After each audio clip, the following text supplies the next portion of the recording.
Cerita ini kejadian di daerah Jakarta dan gue dapet cerita ini dari teman gue, sebut aja nama dia Indra. Dan kejadian ini terjadi waktu Indra tuh SD. Itu tuh sekitar tahun 1999 2000-an lah. Dan dia tinggal tuh bertiga doang sama nyokapnya dan abangnya. Nah, abangnya ini masih SMA. Sedangkan bokapnya Indra tuh kerja pelayaran, jadi ya jarang di rumah lah. Nah, di depan rumahnya Indra kayak ada tuan tanah gitu, Nat Moy. Dan sebut aja yang punya tanah ini namanya Engkong Dayat. Nah, Engkong Dayat ini punya istri, kita sebut aja namanya Mak Siti ya. Mereka dua-duanya tuh udah tua banget, kayak umurnya udah 90-an gitu lah. Ada satu hari di mana si nenek ini meninggal ternyata, si Mak Siti. Dan malam pertama, malam kedua, malam ketiga, di saat Mak Siti ini meninggal kok nggak ada tahlilan sama sekali gitu loh. Dan Kong Dayat ini gak pernah ngadain apa-apa. Ya mungkin emang kepercayaannya gak ada gituan kali ya, si kepercayaannya Kong Dayat ini. Beberapa hari setelahnya, di satu malam dari dalam rumah, Indra tuh ngedengar ada suara kayak beberapa orang laki-laki gitu teriaknya kayak apaan tuh, terus mereka kayak kedengeran lari gitu.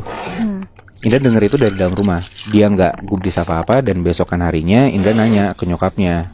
Nyokapnya cerita kalau misalkan tadi malam tuh ada beberapa remaja gitu lewat depan rumah mereka dan rumahnya Kong Dayat. Si remaja-remaja ini itu tuh ngeliat si nenek itu, si Mak Siti, lagi duduk depan rumahnya dengan posisi jongkok.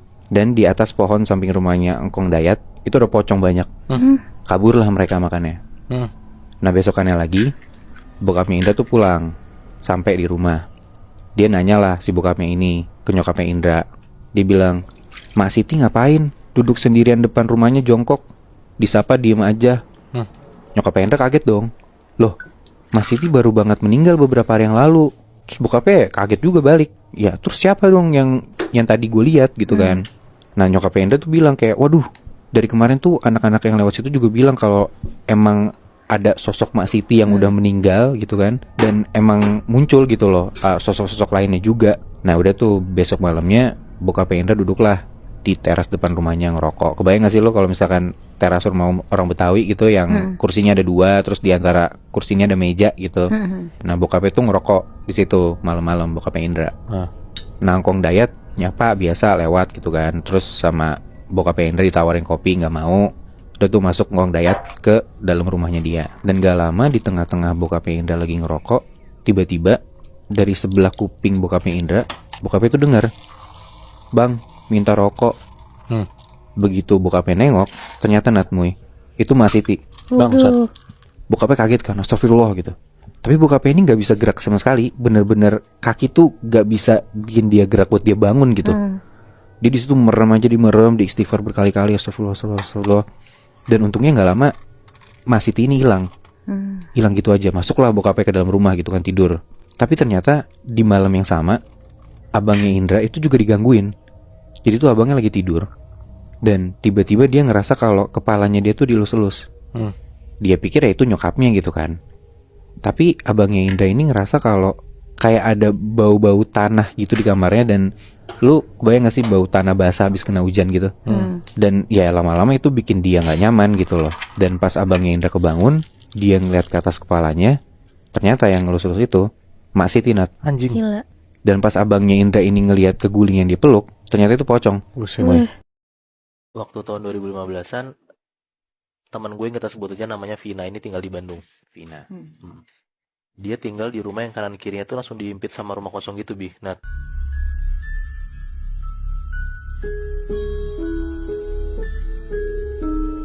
rumah sebelahnya Vina ini yang kiri dikontrakin sama pemiliknya. Jadi walaupun sering kosong ya, tapi masih ada lah yang nempatin. Jadi masih ada aktivitas lah gitu. Tapi rumah sebelah kanan Vina ini bener-bener udah kosong lama banget, Bi. Nah, nggak dirawat, kacanya pecah, udah banyak ilalang gitu nutupin rumahnya. Pagarnya pun sampai dicolong gitu loh. Pokoknya nih rumah bener-bener lama kosong dan ditinggal lama sama pemiliknya. Nah, ada di satu hari pas si Vina ini mau berangkat sekolah, dia di sini masih SMA kelas 2 gitu, by the way. Nah, dia dengar kalau misalnya rumah sebelah dia yang kanan itu mau dibeli sama bokapnya. Jadi rencana bokapnya ini, rumah dia yang sekarang ditempatin sama rumah sebelah itu mau dijebolin, disambung jadi satu rumah gede gitu. Di situ sebenarnya dia takut, Bi. Nah, karena dia keinget akan kejadian waktu dulu dia kecil. Kayak SD sampai SMA kelas 1-an lah, dia tuh sering banget kalau misalnya ngelewatin rumah itu, dia tuh dengar kalau misalnya ada suara cewek manggil-manggilin dia buat masuk ke rumah kosong itu. Nah, suara cewek itu tuh bener-bener kayak manggilin, gak cuma sekali 2 kali doang. Kayak hampir setiap si Vina sama teman-temannya main pas lagi maghrib, dia tuh denger ada suara cewek manggil buat masuk ke dalam itu. Dan yang notice itu cuman Vina doang. Karena pas Vina nanya sama teman-temannya tuh bilang kalau misalnya mereka nggak denger apa-apa gitu loh. Terus juga pernah pas si Vina ini masih zaman-zaman SMP, sekolah dia kan dekat banget sama rumahnya. Jadi kalau misalnya dari sekolah ke rumah tuh cuma jalan kaki aja gitu. Ada satu hari, pas dia lagi jalan pulang sekitar jam 6 sampai 7 malaman lah gitu. Dia udah sampai rumahnya tuh. Nah, mau buka gembok lah. Pas dia lagi buka gembok, dia tuh ngerasa kalau di rumah sebelah itu tuh kayak ada yang ngintipin. Jadi pagar rumah Vina itu nempel gitu di ujung sama tembok rumah kosong yang kanan. Nah, kamu maksud gue? Iya. Jadi kalau Nempel banget lah pokoknya. Iya, jadi kalau misalnya lo nengok dikit aja sebenarnya lo udah tahu tuh isi dalam rumah itu apa, gitu. Nah, dia tuh berasa banget kalau misalnya ada orang yang merhatiin dia dari dalam rumah kosong itu. Karena kalau misalnya kita lagi diliatin orang dari arah manapun ya lo sadar kan? Iya. Nah, Vina tuh ngerasa kayak gitu. Tiba-tiba karena dia lagi nggak fokus buka gemboknya, tangan dia yang lagi buka gembok itu dipegang sama orang dari dalam rumahnya. Di situ dia bener-bener kaget banget karena pas lo lagi nggak fokus mau buka gembok, tiba-tiba dia ngelihat ada yang megang tangannya kan. Kayak muncul tangan gitu kan Iya. tiba-tiba ya. Ternyata pas dia nengok ke atas, itu tuh tangan nyokapnya. Nah, nyokapnya tuh bilang lah ke si Vina ini kayak, ngapain sih Vin dari tadi berisik banget buka gembok nggak bisa-bisa. Tapi dia diem aja tuh, nggak ngomong sama sekali ke nyokapnya kalau misalnya sebenarnya kenapa dia susah buka gembok, karena dia ngerasa dari rumah sebelah ada yang merhatiin dia. Tapi Vina cuma diem aja, nggak ngegubris omongan nyokapnya. Nah ya udahlah, dibukain sama nyokapnya. Habis itu nyokapnya ninggalin Vina. Jadi si nyokapnya cuma bukain doang, Vina yang gembok lah, gitu. Pas nyokapnya udah masuk rumah dan si Vina tuh udah beres gemboknya, dia tuh jalan mau masuk ke dalam rumahnya kan. Tapi pas dia mau masuk ke pintu, dia tuh masih lirik-lirik ke belakang gitu loh, ke arah pagernya itu tadi.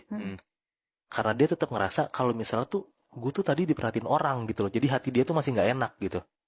Dan bener aja, pas dia lagi jalan ke arah pintu rumahnya, dia nengok kan ke arah belakang ke pagernya itu. Pas dia nengok ke belakang, ke arah pagernya, ternyata dia ngeliat sesuatu. Apa? Dia ngeliat ada sosok cewek, rambutnya panjang, kayak pakai baju putih panjang gitu. Dan sosok cewek ini lagi duduk di atas pagar sambil senyum ke arah si Vina ini. Wah. Di situ tuh Vina tuh bener-bener takut banget dan dia langsung buru-buru lari masuk ke dalam rumahnya. Nah, dari semenjak kejadian itu, dia tuh merasa kalau misalnya rumah sebelah ini angker, gitu loh. Makanya pas si Vina dengar kalau misalnya bokapnya ada ide buat ngejebolin rumahnya, dia masih ngerasa nggak enak, nggak tenang, gitu Bi. Iyalah, gue juga nggak mau anjir. Iya kan? Beberapa bulan kemudian, akhirnya bokapnya Vina ini jadi beli rumah kanan yang kosong itu, dan disatuin lah rumah Vina dan rumah yang kanan itu. Posisi kamar Vina yang baru dan ruang tengah TV itu ada di bagian kanan rumahnya, yang mana waktu itu tuh bekas rumah kosong itu. Berarti sekarang kamarnya Vina itu letaknya ada di rumah yang kosong itu kan? Iya, ruang tengahnya, ruang TV-nya, kamar Vina tuh bekas rumah kosong itu. Iya. Pas banget H-2 rumahnya nih beres, ternyata dapat kabar Vina kalau misalnya bokap nyokapnya itu harus pergi haji. Ya kan kalau misalnya haji udah daftar dari kapan tahu lama, ya nggak bisa di reschedule kan? Iya. Nah udahlah, setelah rumah itu beres, jadinya belum sempat ngundang orang buat didoain segala macam kayak tradisi kita lah. Kalau misalnya pindah rumah, harus ada baca-baca doa segala macam kan? Syukuran gitu Syukuran. kan? Nah nggak sempet karena nyokap bokapnya Vina udah berangkat duluan haji. Jadi Vina cuma tinggal berdua sama abangnya. Nah abangnya ini udah kuliah, jadi sering lah pulang malam, bahkan sampai balik tuh selalu baru jam 3-4 pagi. Gitu. Jadi ya hitungannya si Vina tuh jadi lebih sering di rumah sendirian lah, karena abangnya selalu pulang pagi. Nah alhamdulillah selama 1 mingguan tinggal di rumah barunya itu, si Vina tuh gak pernah ngerasa ada hal-hal aneh atau hal-hal janggal lah yang menimpa dia. Tapi tiba-tiba ada di satu hari pas Vina habis beres sekolah, dia main dulu tuh sama teman-temannya. Sampai pada akhirnya si Vina tuh baru balik jam 8-an malam. Di situ dia ngechat abangnya, nanya pulang jam berapa. Ternyata abangnya bilang kalau misalnya dia nginep di rumah temennya.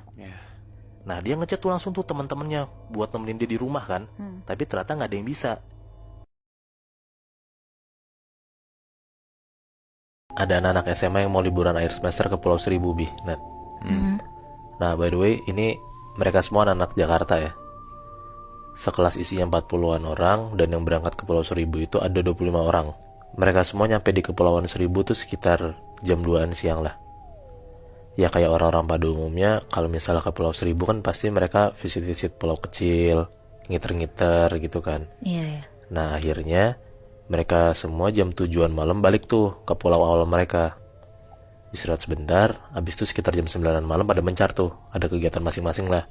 Ada yang satu geng yang nongkrong di kamar, ada yang satu geng tuh ngiterin pulau, ada juga yang bakar-bakar depan villa. Pokoknya tuh free time lah setelah muter-muter pulau itu. Nah yang tadi gue bilang ada beberapa geng yang emang punya kegiatan sendiri. Ada juga yang milih buat di villa aja di dalam kamar buat nongkrong dan ngerokok. Yang cuman milih nongkrong di dalam kamar itu ada 2 cewek 2 cowok. Sebut aja namanya Abi, Dion, Novi, dan Tasya. Oke. Mereka ini emang temenan berempat gitu Bi, Nat. Bukan yang pacaran-pacaran gitu, bukan. Ngobrol lah mereka berempat kan sambil sebat. Dan ternyata ada banyak anak-anak yang bawa miras tuh. Jadi mereka makin anteng tuh di kamar buat ngerokok, buat minum doang gitu kan. Iya. Nah pas mereka lagi minum-minum, si Novi ini ngambil boneka dari kopernya. Ternyata si Novi ini ngebawa boneka kesayangannya gitu lah. Bonekanya itu bentukannya kayak boneka anak cewek gitu, kecil, bisa berdiri gitu loh. Nah rambutnya keriting, pokoknya kayak boneka-boneka anak kecil gitu, lo kebayang lah kan? Ini Iya, kayak kebayang. boneka porselen gitu bukan? Iya bener, Oh, tapi oke. kecil. Hahaha. Pas si Novi nunjukin bonekanya ke anak-anak, si Abi nih ngomong, boneka lu serem banget anjing, kayak orang beneran. Nah si Novi ini ngomong lah, nakutin gitu iseng ke Abi. Ini kalau malam bisa gerak sendiri tau Bi, ada isinya. Waduh. Nah Abi yang ngomong lah, jangan bercanda anjing nih, kita di pulau orang. Nah si Tasya ini tuh emang orangnya peka dan bisa komunikasi gitu Bi, Nat, sama makhluk halus. Tahu Tasya bisa kayak gitu, si Dion tuh ngide buat coba Tasya manggil makhluk halus biar bisa ngisi bonekanya si Novi. Si Novi yang awalnya sebenarnya cuma bercanda ngomong kayak tadi, ya jadi takut dong kalau misalnya emang beneran kejadian kayak gini. Iya. Tasya tuh bilang, udah santai aja, kan ini kita cuma main-main doang kok. Kalau misalnya mau mencoba, ayo coba. Karena Dion juga kepo banget dan emang dia minta buat diisiin gitu kan bonekanya, dia makin maksa tuh Tasya buat kayak, ayo coba dong Sia gitu. Nah akhirnya ya udah mau nggak mau si Tasya coba komunikasi ke makhluk halus buat ngisi bonekanya si Novi ini. Lampu kamar mereka matiin dan mereka cuma nerangin pakai korek doang, korek rokok gitu. Dan boneka si Novi ini ditaruh di tengah mereka. Jadi mereka duduknya ngelingkar, boneka itu taruh di tengah gitu. Dan pas si Tasya lagi merem dan komat-kamit sendiri, tiba-tiba mereka bertiga ngeliat kalau misalnya boneka yang di tengah ini gerak sendiri. Kayak gerak dikit banget gitu, kayak tangannya gerak sendiri gitu. Si Novi sama Abi bener-bener takut banget liatnya kan, karena kayak tiba-tiba gerak sendiri ya berarti ada makhluk halusnya dong. Tapi si Tasya sama si Dion tuh coba nenangin mereka, bilang ini gak bahaya kok, tenang aja. Nah terus si Tasya bilang, ini emang ada yang ngisi boneka lu, emang penunggu pulau ini anak kecil, dia gak ganggu kok, emang cuma mau main aja, tenang aja. Nah abis itu Dion nyeletuk iseng, boneka coba dong gerakin tangannya. Pas si Dion ngomong kayak gitu, tiba-tiba boneka itu beneran gerak tangannya. Jadi beneran bisa dikomunikasiin gitu lebih, Nat. Dan gak gitu lama, dari luar villa kedengeran banyak anak-anak masuk tuh ke villa ke dalam. Nah denger anak-anak pada masuk, ya mereka berempat langsung buru-buru lah ngidupin lampu dan langsung ngeberesin bonekanya. Nah pas lagi ngeberesin ini, Tasya bilang kalau misalnya penunggu yang ada di boneka ini udah pergi. Dan akhirnya ya udah pergi aja, dan akhirnya Novi udah tenang lah dengernya. Beberapa hari kemudian, tepat 4 hari mereka pada di Pulau Seribu, jam 1 siang mereka siap-siap lah. Si Novi ini posisinya lagi beres barangnya sendiri di kamar. Teman-teman udah pada di luar tuh nunggu di depan villa. Pas si Novi ini lagi beres di kamar, dia ternyata lupa naruh bonekanya ini di mana. Tapi semalam tuh dia ingat banget kalau misalnya boneka itu dia taruh di sebelah kepala dia, di sebelah kasur. Tapi sekarang tiba-tiba udah nggak ada pas dia mau beres pulang. Dia teriak-teriak lah ke anak-anak, nanyain bonekanya di mana. Dan ternyata mereka nggak ada yang lihat, anak-anak tuh nggak ada yang lihat sama sekali. Pas si Novi lagi lanjut beres, tiba-tiba Abi ini masuk ke kamar Novi dan ngasih bonekanya. Novi bingung lah, kok tiba-tiba bonekanya ada di Abi kan. Padahal mereka udah nggak main-main lagi bonekanya tuh, cuman di hari pertama doang mereka main bonekanya. Abi jawab dengan santai kayak, ya gue nggak tahu, itu gue ngeliat boneka lo ada depan villa, ya gue ambil aja, gue kasih ke lo. Dengar tiba-tiba bonekanya ada di depan villa, ya si Novi jujur takut banget gitu loh, karena dia ingat banget di malam itu tuh bonekanya di sebelah dia. Kenapa tiba-tiba pindah sendiri gitu kan. Tapi ya udahlah, dia coba beres lagi, dia masukin bonekanya ke dalam koper, dan si Novi tuh udah nggak inget-inget lagi lah akan kejadian itu. Udah deh, singkat cerita, mereka pulang naik kapal, jam 3 mereka sampai pelabuhan, dan pada mencar tuh anak-anak kelasnya buat balik lah ke rumah masing-masing. Tapi si Novi, Tasya, Abi, dan Dion tuh gak langsung balik. Mereka tuh menongkrong lagi lanjut di rumah Novi. Ya udahlah, mereka taksian tuh ke rumah Novi kan. Singkat cerita, sampai malam mereka main, si Novi ini ngomong ke mereka. Dia tuh bilang, dia bingung sebenarnya kenapa boneka tiba-tiba ditemuin Abi di depan villa. Si Tasya nanya, lah emang kenapa Nov? Gitu. Nah si Novi tuh bilang kayak, ya gak mungkin lah tiba-tiba ada orang random tengah malam mindahin bonekanya ke depan villa kan. Kayak buat apa gitu. Si dia nyeletuk, apa jalan sendiri kali Nov boneka lo? Nah si Novi tuh bilang, kagak anjing, jangan ngomong asal apa gitu. Kan posisinya si Novi ini takutan banget juga kan. Si Tasya pun bilang juga gak